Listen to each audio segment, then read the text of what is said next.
Good morning, beloveds. January 23rd. Today I shall walk in the light. My mind shall be illuminated. From the book of Isaiah, chapter 60, verse 20. Thy sun shall no more go down, neither shall thy moon withdraw itself. For the Lord should be thine everlasting light, and the days of thy mourning shall be ended. And from the Tao Te Ching, who uses well their light, reverting to its source so bright, will have their body ward all blight. And from Buddhism in translation, the virtuous and well-conducted person, your majesty, is like a medicine in destroying the poison of human corruption, is like a healing herb in quieting the disease of human corruption, is like water in removing dirt and defilement of human corruption, is like the magic jewel in giving all good fortune to humanity. So our reading begins. There are so many illustrations in the sacred text of the world relative to the light. The Spirit is thought of as being the essence of light. Humanity is spoken of as being the candle of the Lord. The light shines in the darkness, and the darkness comprehendeth it not. That is, the darkness has no power over light.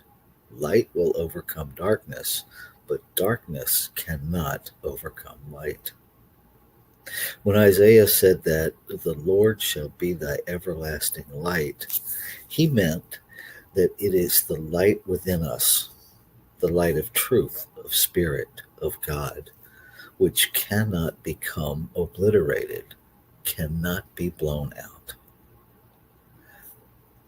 The candle of the Lord burns forever because its wick is sunk deep in the wellspring of reality.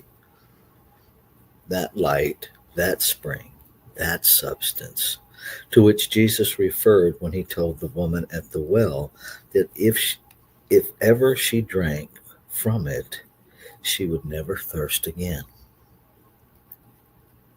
It is no wonder that the woman asked him to give her of this water, that she might no longer be compelled laboriously to draw from the fountain which can become depleted. So, our meditation, our affirmation for this morning. Today I shall walk in the light, and my consciousness shall be illuminated. My thoughts shall be guided, and my way guarded, for I know that in my light there is no darkness. In this divine light there are no shadows. So I invite you to take that into our time of silent meditation.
And so I know, I recognize there is one God, one light, one life, one peace, one power, one presence, that it has no opposition, no shadows, no obstruction, no challenges, that it is a purity of substance, of activity, of source unto itself.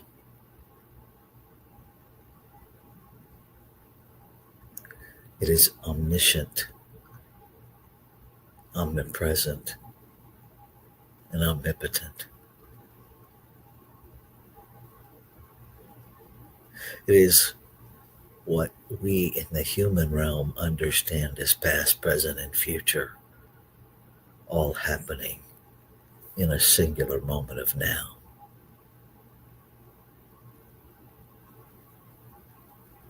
This God, this spirit, this life, this light is the essence of my being. By whatever name I call it, it is unlimited and unlimitable.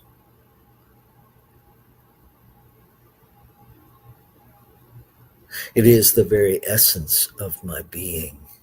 It is the reality of my being, this one absolute reality, creating itself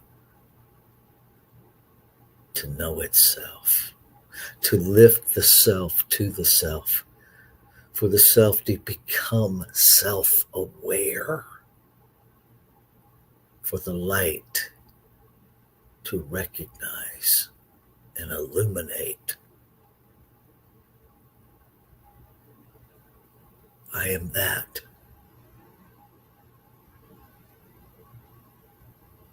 And what is true of me is true of all life.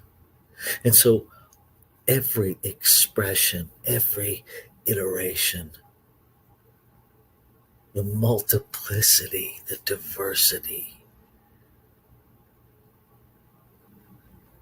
every flicker of light is this one infinite beingness expanding its experience of itself, expanding itself in, through, and as its creation. And so I speak my word, claiming, affirming this morning that I embrace, I choose to live in awareness that I am light. I am light.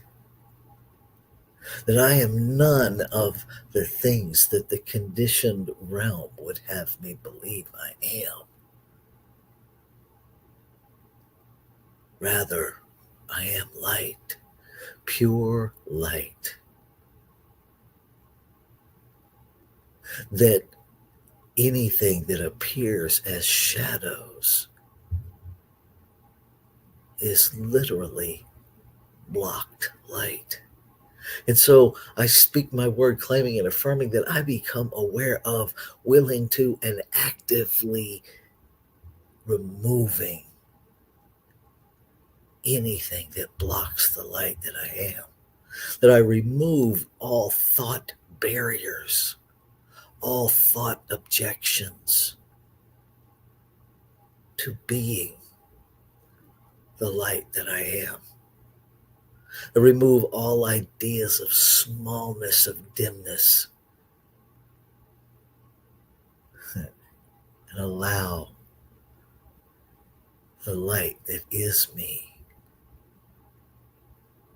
to shine its full brightness, to illuminate my thought, my feelings, my urges, and my actions.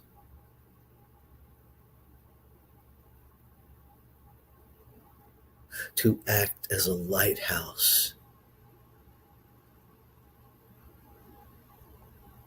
for all that are seeking refuge. I say yes to being a servant of this light. I say yes.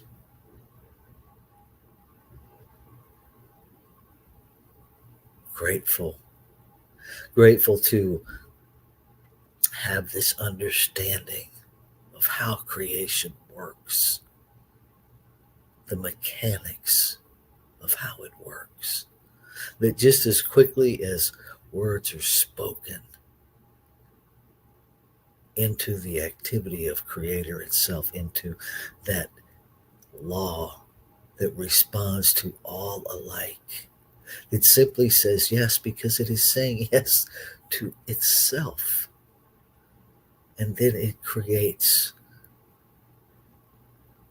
anew, expanding itself in response to the desire of its own heart expressed in, through, and as its creation. And so I know in the reality of that it's already done. That there is no waiting period. I made that up.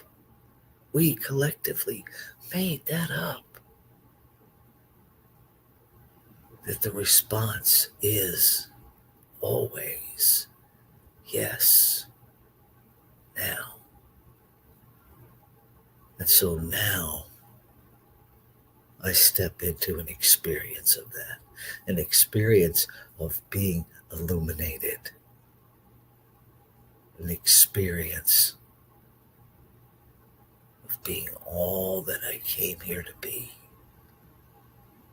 So I intentionally release from this knowing, from this gratitude, with full expectancy of experiencing that which I have spoken this day. And I invite you, if any of this resonates with you, to join me in releasing the word into the activity of law. Join me in letting go of the human control and letting go of the mental worry and simply step into an acceptance. Into that divine knowing it is done. As we say together, Ashe, Shalom, Aho, Amen. And so it is.